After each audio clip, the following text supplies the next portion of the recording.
हितभावे तैलम भद्री ठेवा तद्ध सेवा देवाची आवडी विठ्ठल गायचे कांती अलभ्यते की लाभ घरा अनेकांतरीन द्यावी वसती अनेकांतरीन द्यावी वसती करावी दे शांती वासनेची आवडी विठ्ठल गायचे कांती अलभ्यते की लाभ घरा काम देवान हाची वाणिता तुकाम हेवान हाची वाणिता भाऊकी हे वाचा विस्मयी आवडी विठ्ठल गायले क्रांती अलभ्यते तिला बलता समुद्र सरोजम चांद्रलाम उदावम जगन्निहित पाणी मनाना तुलसीमाला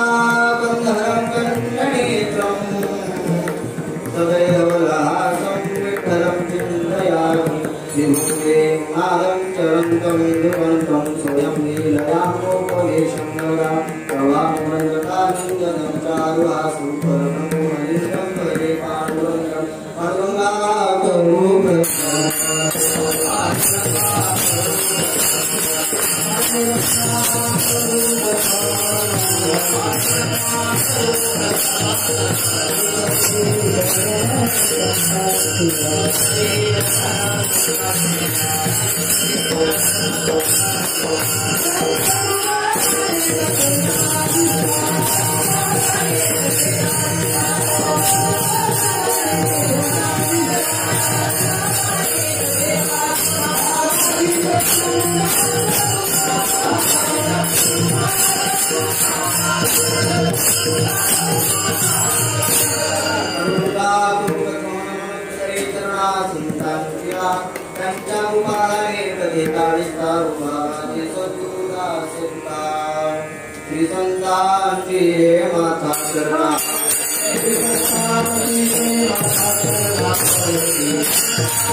चित्त शुद्ध सेवा दिवाची आवडी विठ्ठल गाई जय गांधी अलभ्यते ती लाभ घरावी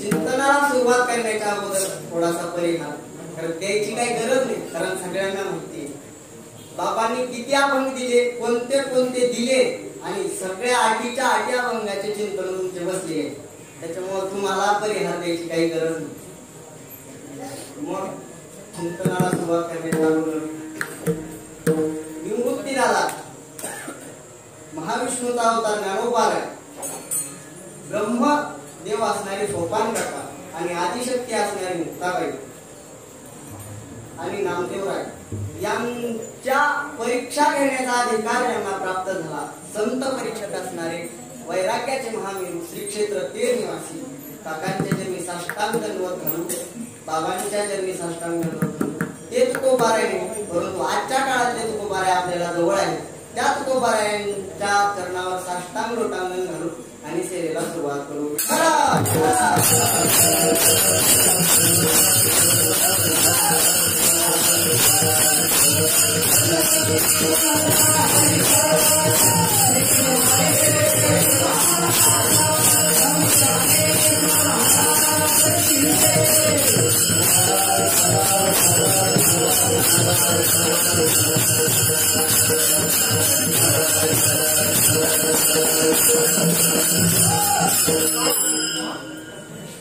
जगद्गुरु तुकोबारायांचा अभंग उपदेशवर प्रकरणातला अभंग सगळ्यांना माहिती आहे उपदेशाचे दोन प्रकार कारण सांगायला सुरुवात केली उपदेशाचे दोन प्रकार आहेत म्हणून मी मराठी लगेच प्रमाण करतो त्याच्यामुळे उपदेशाचे कोणते दोन प्रकार आहेत हे तुम्हालाही माहिती आहे त्याच्यामुळे उपदेशाचे दोन प्रकार न सांगता असाधारण असा उपदेश केलेला तुकोबारायांनी का असाधारण उपदेश का कारण जे काही आपल्या हिताच्या मार्गाला लागलेले आहे काही माणसं काहींनी जगद्गुरु तुकोबारायांची कीर्तन ऐकली हिताचं मूळ स्वरूप ऐकलं हिताच्या साधनेलाही लागले हित काय आहे हिताचं स्वरूप जाणूनही घेतलं हित आणि त्या हिताच्या साधनेलाही लागले परंतु ते त्या साधना करत असताना बहुत धडपडही करायला लागले परंतु त्यांना ते नेमक्या ठिकाणापर्यंत जाऊन पोहोचत नव्हते मग आपण नेमक्या ठिकाणापर्यंत का जाऊन पोहोचत नाही आपलं कल्याण का होत नाही आपलं गुण का होत नाही आपलं हित का होत नाही हे विचारण्याकरता काही साधक मंडळी हिताला लागलेली काही साधक मंडळी तुकोबारायांकडे गेली तुकोबारायांनी त्यांच्या ठिकाणी काय हित यांचं हित का होत नाही हे हितापर्यंत का पोहोचत नाही हे जरा बारीक निरीक्षण करून पाहिलं तुकोबाराय क्रांतदर्शी होत तुका म्हणे मज कळते चाचणी तुकोबारायांना कोण कसं आहे कोणाच्या ठिकाणी काय आहे आणि कोणाच्या ठिकाणी काय नाही हे लगेच लक्षात येत होतं मग तुकोबारायांनी निरीक्षण केलं आणि त्यांच्या ठिकाणी एक आसुरी गुण जे सर्वात पहिल्यांदा असणारा गंभो दर्पो विमानश्च क्रोध पारुषमेवच, त्याच्यामधला दंभ असणारा त्या काही साधक मंडळी त्या ठिकाणी दिसणार. मग तुकोबर आहे त्यांना उपदेश करतात, जर तुम्हाला तुमचं हित, तुम्हाला तुमचं कल्याण, तुम्हाला तुमचं गोमत व्हायचं असेल तर तुम्ही काय करा, तुमच्या ठिकाणी असणारा जो दंभ आहे त्या दंभाला बाजूला ठेवा. हित व्हावे तरी दंभ दूरी ठेवा. त्याच्या पुढच्या पहिल्या चरणाची उत्तरार्धात तुकोबाराय सांगतात, चित्त शुद्ध सेवा देवाची. देवाची सेवा कशी केली पाहिजे? देवाची सेवा चित्त शुद्ध करून देवाची सेवा केली पाहिजे. शुद्ध चित्ताने देवाची सेवा केली पाहिजे. चित्त शुद्ध सेवा देवाची. दुसऱ्या चरणात सांगतात की दुसऱ्या चरणात नामाचं महत्व प्रतिपादन करतात. जर तुम्ही त्याला आवडीनं, प्रेमानं, भक्तीनं जर त्याला गायलं, आळवलं तर काय होतं? अलभ्य अशा प्रकारचे लाभ आपल्याला प्राप्त होतात. मग त्याच्या पुढे अजून एक हिताचं स्वरूप तुकोबारायांनी सांगितलं. हिताचं स्वरूप म्हणा किंवा चित्तशुद्धाचं स्वरूप म्हणा. आणि कांतरीन द्यावी वसती, करावी हे शांती वासनेची. आणि देवा हित होण्याकरता दंभाला दूर ठेवणं, चित्त शुद्ध करणं, देवाला प्रेमानं भक्तीनं आळवणं, आणि अंतःकरणामध्ये जे काही दुसरे विकार आहेत आणि जी मुख्य असणारी वासना आहे त्या वासनेला शांत करणं म्हणजे नाहीसं करणं. याच्याशिवाय हित होणं, याच्याशिवाय हिताच्या स्वरूपाला प्राप्त करून देणारे दुसरे कोणतेच उपाय आहेत? अभंगाचं शेवटचं चरण.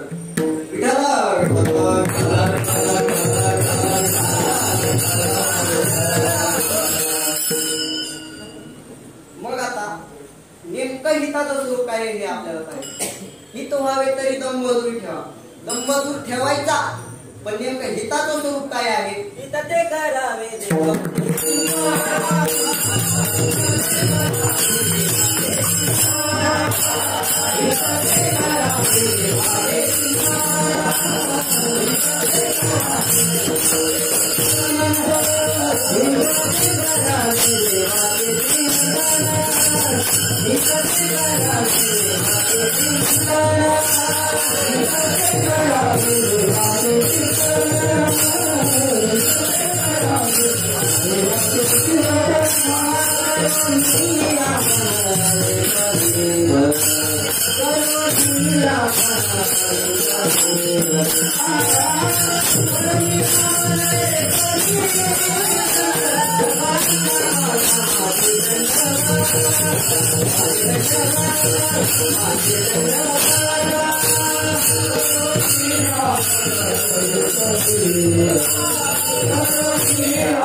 हिताचं स्वरूप काय आहे?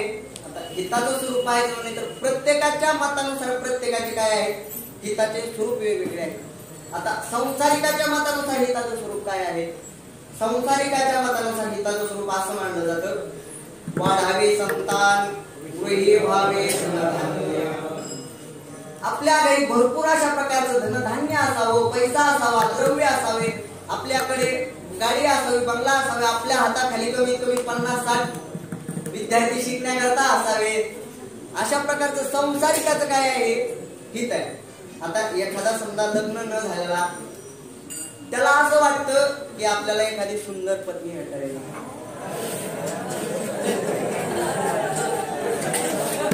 तिने आपली सेवा करावी, आपली सेवा करून आपल्या आई वडिलांची सेवा करावी, आई वडिलांना काही कमी पडू दे, अशा प्रकारची एक सुंदर पत्नी भेटावी सगळ्यांना वाटतं.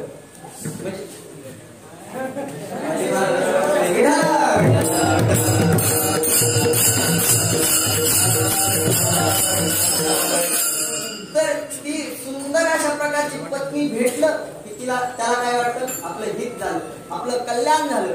एखादा सामान्य राजकारणाचा माणूस आहे, त्याला पहिल्यांदा वाटतं ग्रामपंचायतीचे सदस्य तो भेटावं, पुन्हा सरपंच, पुन्हा अजून काय उपसरपंच, आमदार, खासदार, पंतप्रधान, आणि तो तिथपर्यंत पोहोचला तरी पण त्याचं वास्तविक कल्याण झालं का? वास्तविक कल्याण नाही झालं. मग वास्तविक कल्याण काय आहे? आता प्रत्येक संसारिकाला वाटतं की आपल्याला काय असावं, ल्यावे खावे बरे असावे सदैवे, हेची करी हाव संसारी, सरड्याची धाव जशी कुपापर्यंत असते तशी प्रत्येक संसारिकाची धाव कुठपर्यंत असते, पैसा गृह धन आणि धान्य याच्या व्यतिरिक्त एखाद्या संसारिकाला त्याला वाटत नाही आपल्याकडून देवाची सेवा घडावी, आपल्याकडून निष्काम कर्म व्हावं, आपल्याकडून उपासना घडावी, असं कोणालाच वाटत नाही, कोणत्याच संसारिकाला वाटत नाही. मग हे संसारिकाचं कोणतं होण्याचं काय साधन आहे, वाढावे संतान, हे त्या संसारिकानुसार हे काय आहे, त्यांच्या हिताचं स्वरूप आहे. मग आता अजून दुसरे काही मार्ग आहेत हिताचे, ज्ञान मार्ग आहे. म्हणजे ज्ञानी जे आहेत त्यांना जे ज्ञान कमवण्याकरता जे तळमळ करतात त्यांना हिताचं स्वरूप काय वाटतं, त्यांच्यानुसार हिताचं स्वरूप काय आहे. मग तद्विधी प्रणिपातेनं बरी प्रश्नेने सेवया उपदेक्षांती ते ज्ञानी नसतं. जे गुरुने केलेला उपदेश आहे त्या उपदेशामध्ये जे काही दोष आहेत त्यांचं मनन चिंतन तत्वपदार्थ शोधन करून त्याच्यातले दोष नष्ट करणं आणि ते ब्रह्म मी आहे अशा प्रकारच्या बोधावर आरूढ होणं आणि ब्रह्मस्वरूप होऊन राहणं, कृतकृत्य अशा प्रकारचं होऊन राहणं हे ज्ञानी महात्म्याच्या नुसार हिताचं स्वरूप आहे. आता योग आहे, योगाच्या मार्गाचं हिताचं स्वरूप काय आहे महाराज, यम नियम आसन प्रत्याहार ध्यान धारणा समाधी निर्विकल्प समाधीचा ज्ञेय ज्ञाता त्रिपुटी रहित अशा प्रकारची समाधी भोगणं, त्या समाधीमध्ये जाऊन आनंद भोगणं हे काय आहे, योगाच्या मार्गाने हिताचं स्वरूप आहे. आता गीतेत सांगितलं की माया करून जाणं, दैवी हे शाब्दमयी मम माया कृत्या, जे तरुण जाण्यास अतिशय कठीण असणारी दैवी असणारी ही जी माया आहे ते माया तरुण जाणं हेही आपल्या हिताचं स्वरूपच आहे. भवसागर पार करून जाणं, संसारात न गुरफटणं हेही हिताचं स्वरूपच आहे. आता स्थूल सूक्ष्म कारण आणि 5 ज्या कोश आहेत, अन्नम प्राण बुद्धी प्राणदश्चेती पंचते, अशा प्रकारचे जे 5 कोश आहेत, अन्नमय कोश, प्राणमय कोश, मनोमय कोश, विज्ञानमय कोश आणि आनंदमय कोश. स्थूल सूक्ष्म आणि कारण या तिन्ही देहांनी 5 कोशांनी या 5 कोशांच्या आवरणाने या 5 कोशांच्या खोलीच्या आतमध्ये असलेला तो आत्मा, तो सच्चिदानंद स्वरूप असलेल्या आत्म्याला आपलं जाणून घेणं हे हिताचं खरं स्वरूप आहे.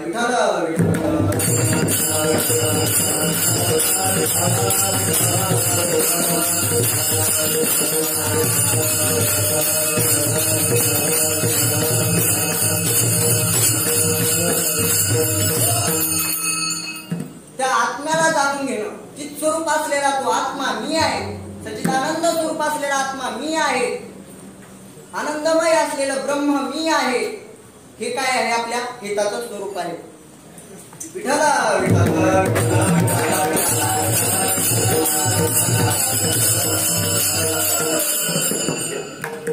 सच्चिदानंद आपण आहोत म्हणजे सरळ सांगायचं गेलं विचारसागराच्या भाषेत तर काय, मोक्षाची इच्छा.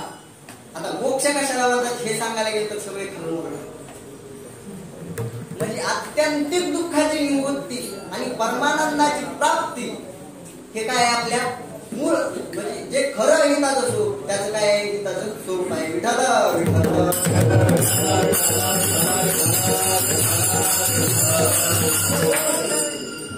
आता हे हिताचं स्वरूप आपण ऐकलं, काय आहे हिताचं स्वरूप, जीवनातल्या दुःखाची आत्यंतिक निवृत्ती करणं, मुळासह दुःख नष्ट करणं आणि सच्चिदानंद स्वरूप होऊन राहणं हे आपल्या हिताचं स्वरूप आहे. आता काही साधक मंडळी जे मुमुक्षु, ज्यांना मोक्षाची इच्छा आहे, अशा प्रकारचे काही साधक मंडळी आपल्या ज्यांना वाटतं की आपलं कल्याण व्हावं, ज्यांना वाटतं आपलं गोमटं व्हावं, ज्यांना वाटतं आपलं हित व्हावं, अशा प्रकारचे जे काही साधक मंडळी, ते साधक मंडळी तुकोबारायांकडे गेली. तुकोबारायांकडे गेल्याच्या नंतर तुकोबारायांनी प्रश्न विचारला, तुकोबारायांना प्रश्न विचारला, आमचं हित का होत नाही, आमच्या हितामध्ये काय अडथळा आहे. तर तुकोबारायांनी त्या साधक मंडळीला उपदेश केला. काय उपदेश केला आपण पहिलं,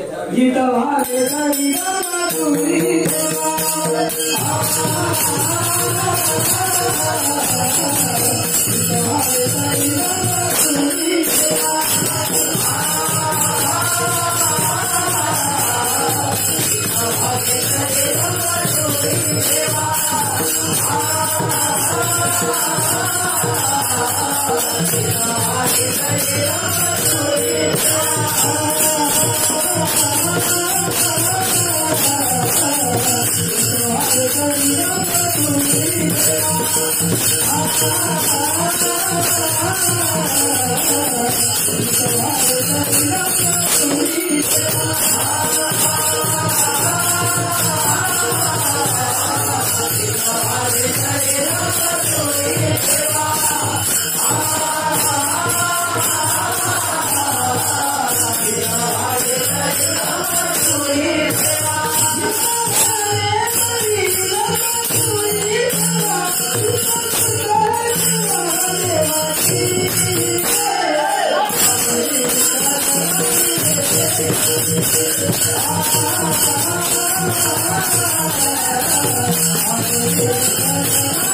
व्हावे तरी दंभ दूरी ठेवा. जो तुमच्या ठिकाणी आसुरी संपत्ती मधला जो पहिला गुण आहे दंभ, तो दंभाला काय करा तुम्ही दूर ठेवा. आता दंभ म्हणजे काय सगळ्यांना माहिती आहे. वाचेच्या तो बारा घातला धर्माचा पसारा, तो धर्माची परी अधर्म होय तो दंभुला. दंभ कशाला म्हणायचं सगळ्यांना माहिती आहे. त्याच्यामुळे जास्त जे आपण अदृष्ट उत्पन्न होण्याकरता जे काही क्रिया करतो, अदृष्ट उत्पन्न करणाऱ्या ज्या काही आपल्या क्रिया आहेत, म्हणजे दान, व्रत, एकादशी, सगळं जे काही आपण अदृष्ट उत्पन्न होण्याकरता करतो, ते आपल्या या मुखानं जर दुसऱ्यांना सांगितलं की महाराज त्याला काय म्हणायचं, दंभ म्हणायचं. विठाला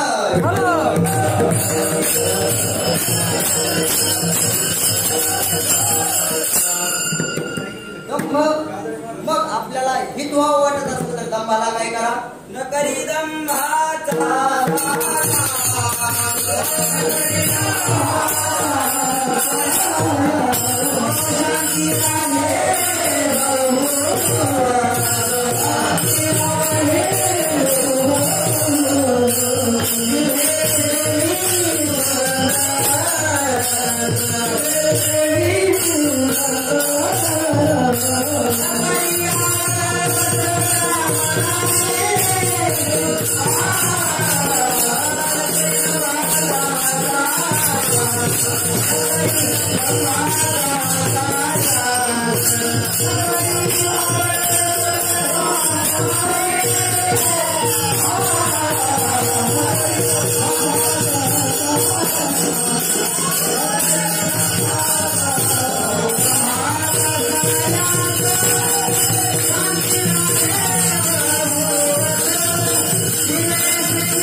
तुम्ही काय करू नका, दंभ करू नका.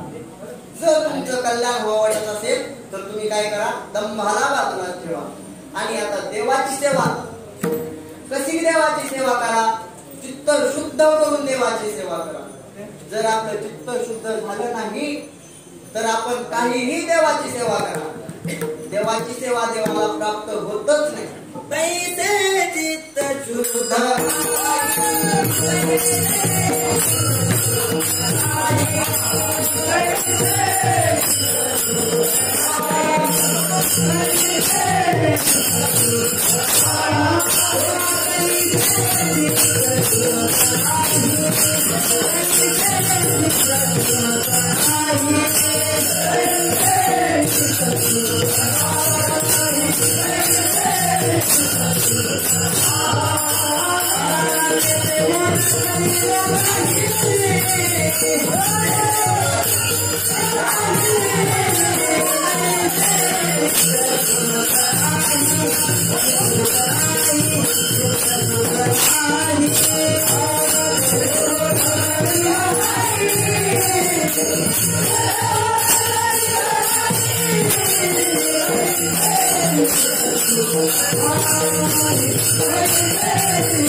चित्त शुद्ध नाही त्याची बोध करेल पाहिजे. त्याला चित्त जर शुद्ध नसलं तरी गुरुनी ज्ञान जरी दिलं तरी महाराज त्याचा काहीच उपयोग होत नाही.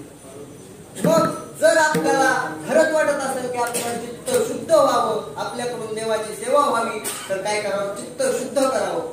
आता चित्त शुद्ध आणि अशुद्ध चित्त दोन प्रकार आहेत. मनोही विधम प्रोक्तम शुद्धच्या अशुद्धमेव. आता मन आणि चित्त वेगवेगळं आहे हे सांगायची वेगवेगळं नाही हे सांगायची गरजच नाही, कारण अंतकरण चतुष्टयात हे चारही एकच घटक सांगितलेले आहेत. मग आता शुद्ध चित्त म्हणजे आता शुद्ध चित्त आहे, पण अशुद्ध चित्त म्हणजे काय? आता चित्ता म्हणजे तीन प्रकारचे दोष आहेत. मल, विक्षेप आणि आवरण. आणि निष्काम कर्म, उपासना आणि ज्ञानाने हे तिन्ही दोष निवृत्त होतात. आता हे तिन्ही दोष निवृत्त होणं हेही चित्ताचं स्वरूप सांगितलं. आता हे विचार सागर ज्यांना समजत नाही त्यांच्याकरता तुकोबारायांनी अजून एक चित्तशुद्धाचं स्वरूप सांगितलं. काय चित्तशुद्धाचं स्वरूप आपण तिसरं विचार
आणि का अंतरेण द्यावी वसती करावी हे शांती वासने. चित्तशुद्धाचं स्वरूप तुकोबारायांनी अभंगाच्या तिसऱ्या चरणात सांगितलं. आणि का अंतरेण द्यावी वसती. आता आणि का अंतरी म्हणजे काय? आणि कोणते कोणते आहेत महाराज? तीन गुण आहेत, सत्व, रज आणि तम. या सत्व रज तमातल्या रजोगुण आणि तमोगुण, या तमोगुण रजोगुण आणि तमोगुणाच्या ज्या काही वृत्ती आहेत, मित्रालस्य, प्रमादादी, काम, क्रोध, मद, मत्सर, दंभ, आळस, अहंकार, या ज्या काही वृत्त्या आहेत त्या वृत्त्यांना तिथं त्या अंतःकरणामध्ये राहण्याकरता जागा न देणं म्हणजे चित्तशुद्धाचं काय आहे स्वरूप आहे. काम, क्रोध केले घरी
तुकोबाराय तसं त्याचे चित्त झालेलो.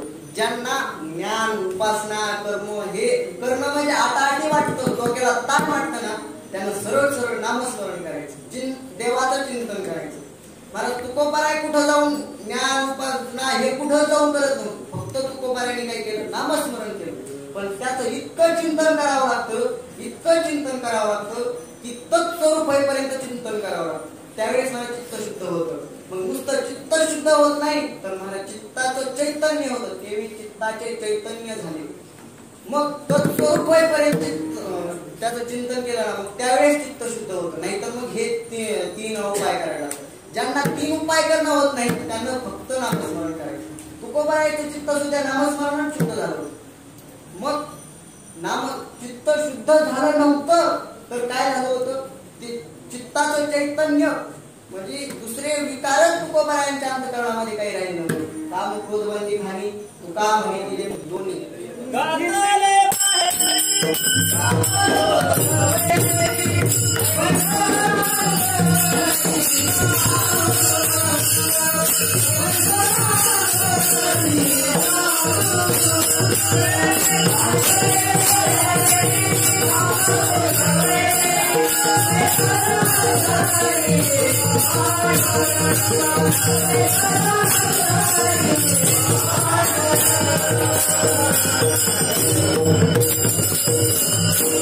त्याचं तेवढं चिंतन केलं की महाराज पंढरीश पांडुरंग परमात्मा हृदयामध्ये येऊन राहतो. आणि एकदा का हृदयात देव येऊन राहिला की महाराज दुसरे विकार तिथं येऊन राहत नाही.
आणि चित्त शुद्ध झाल्यानंतर त्याच्यामध्ये अजून थोडीशी भर घातली, त्याच्यामध्ये भक्तीची भर घातली, त्याच्यामध्ये प्रेमाची भर घातली, त्याच्यामध्ये आवडीची भर घातली आणि त्या पंढरीश पांडुरंग परमात्म्याला आळवलं की काय होतं या बोलाचं दुसरं विठ्ठल गायजे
कंटाळ्यावर त्या काहीतरी तिथं वरी गेल्यावर काम येते. विठ्ठल विठ्ठल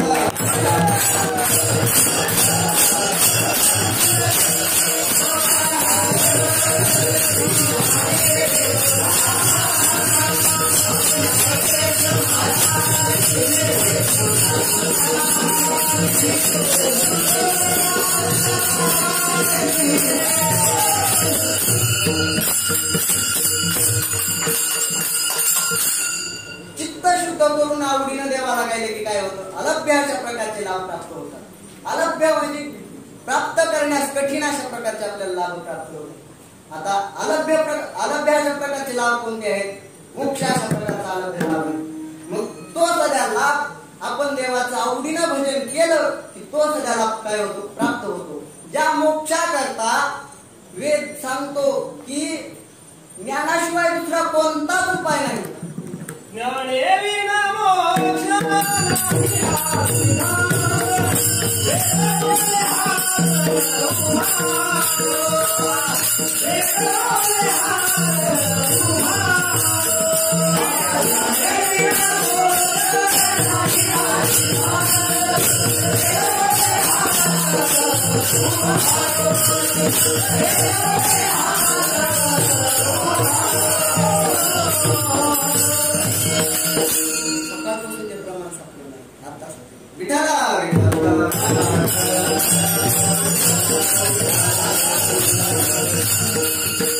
ज्ञानाशिवाय मोक्ष प्राप्तच होत नाही. पण महाराज तुकोबाराय म्हणतात मुखी नाम हाती मोक्ष.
मोक्ष अलभ्य अशा प्रकारचा असणारा जो लाभ म्हणजे मोक्ष तो सगळ्या नामस्मरणाने काय होतं आपल्याला? तुकामणे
चारी मुक्ती सदोपता श्रीपता सयुज्यता स्वरूपता अशा प्रकारे ह्या चारी मुक्ती नामाच्या जवळ आहेत आणि ते नाम आवडीनं गायलं मला त्या चारी साऱ्या मुक्ती आपल्याला काय होतं? मुक्ती आपल्याला काय होतात? चारी मुक्ती प्राप्त होतात. त्या देवाचं फक्त चिंतन करावं लागतं. त्या देवाचं चिंतन केलं की मोक्षही असा एखादा आपल्या घरात ठेवलेला जसा एखादा दास असतो किंवा नोकर असतो त्याला आपण म्हणलं की बाबा तू जाऊन काहीतरी काही काम करून ये, शेतात जाऊन काम करून ये, तो बिचारा जातो शेतात काम करतो आणि परत संध्याकाळी घरी येतो. मग असा असणारा असं देवाना आज्ञा केली मोक्षाला जो अलभ्य अशा प्रकारचा लाभ आहे, अशा प्रकारचा तो लाभ मोक्ष सुद्धा काय करतो, धाडीला तिकडं जाय पायी कुपणी. पण महाराज त्याचं काय करावं लागतं, तो मोक्ष आपल्याला प्राप्त होण्याकरता तेवढं देवाचं चिंतन करावं लागतं, तेवढं आवडीनं त्याला अळवावं लागतं. मग आता आवडी विठ्ठल गायीचे अलभ्य ती लाभ करा. मग अजून कोणता अलभ्य अशा प्रकारचा लाभ आहे महाराज, काळावर सत्ता मिळवणं. काळावर सत्ता मिळवणं हे काय आहे, अलभ्य अशा प्रकारचा लाभ. आणि संतांनी आपली प्रत्येक संतांनी काळावर काय केली,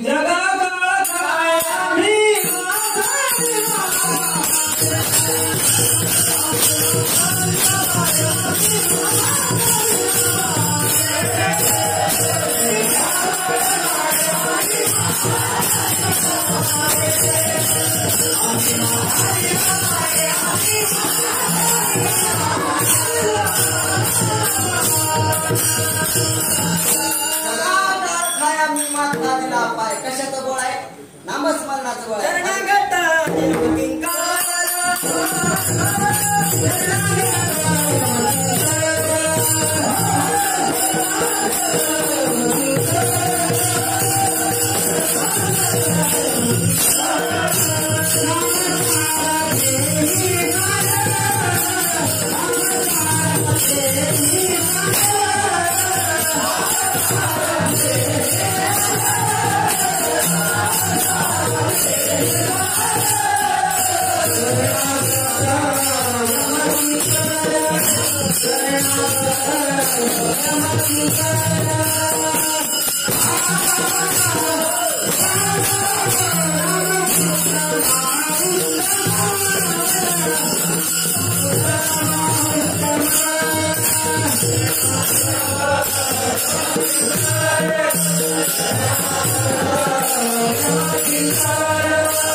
काळावरी घातली कास एक एका हुनी बळी रे, हरिस्मरणाचे निवळे अंकित केले तरी काळ भरपूर प्रमाणात. जो जगाला काळ खातो अशा प्रकारचा जो काळ आहे तो सध्या नामस्मरणाच्या बळाने काय होतो, अंकित केला जातो. ज्यावेळेस तुकोबारायांना पंढरीश पांडुरंग परमात्मा नेण्याकरता आले, पंढरीश पांडुरंग परमात्मा गोरुडावर चढण्याकरता तुकोबारायांना एक पायरी कमी पडेल. मग एक पायरी कमी पडायला तुकोबारायांनी काळाला आज्ञा केली, काळ पायरी खाली घातला, काळाच्या पाठीवर पाय दिला, तुकोबाराय गरुडावर चढली. ही नामस्मरणाची शक्ती आहे. विठ्ठला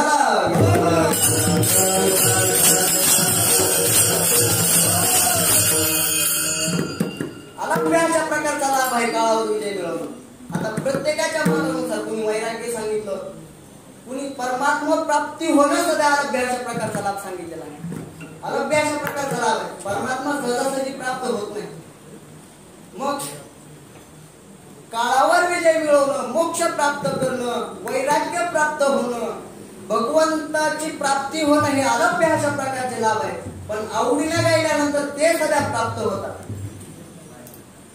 आता हिताचं हित जे मूळ हित स्वरूप आहे, जे आपलं हिताचं स्वरूप आहे ते होण्याकरता दंभाला दूर ठेवणं, चित्त शुद्ध करून देवाची सेवा करणं, आणि की जे आपल्या अंतःकरणामध्ये रजोगुणी तमगुणी ज्या काही वृत्त्या आहेत त्या वृत्त्यांना अंतःकरणामध्ये राहण्याकरता धारा न देणं, आणि मुख्य असणारी जी वासना अंतःकरणामध्ये जी वासना आहे, जन्म मरणाला 84 लक्ष योनी आपल्याला ही जी गर्भवासना भोगावी लागते, त्या वासनेच्या मुळे गर्भ जन्म घेणे लागे.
महिने लागे वासनेच्या संगे जन्म मरणाला कारणीभूत असणारी वासना, जे 84 गर्भयोनी भोगायला लावण्याकरता कारणीभूत असणारी जी वासना, कारण ते वासनेला अंतःकरणातून नाहीच करणं, शांत करणं म्हणजे मुळासकट करून खणून काढणं.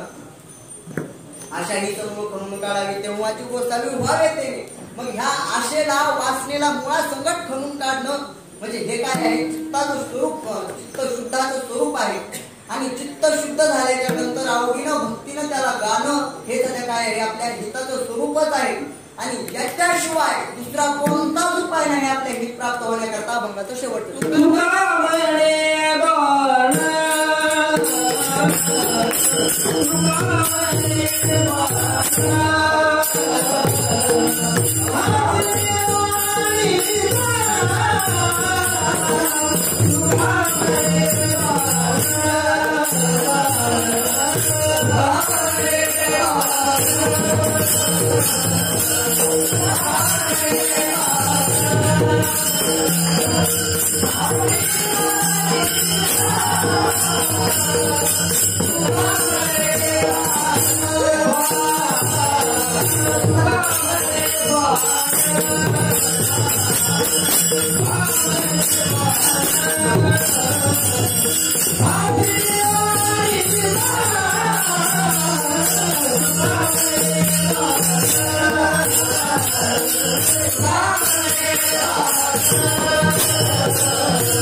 अनेकांतरीन द्यावी वसती करावी हे शांती वासनेची. तुका म्हणे बालमहाची निर्वाणीता वावटी हे वाचा ज्ञानेश्वर.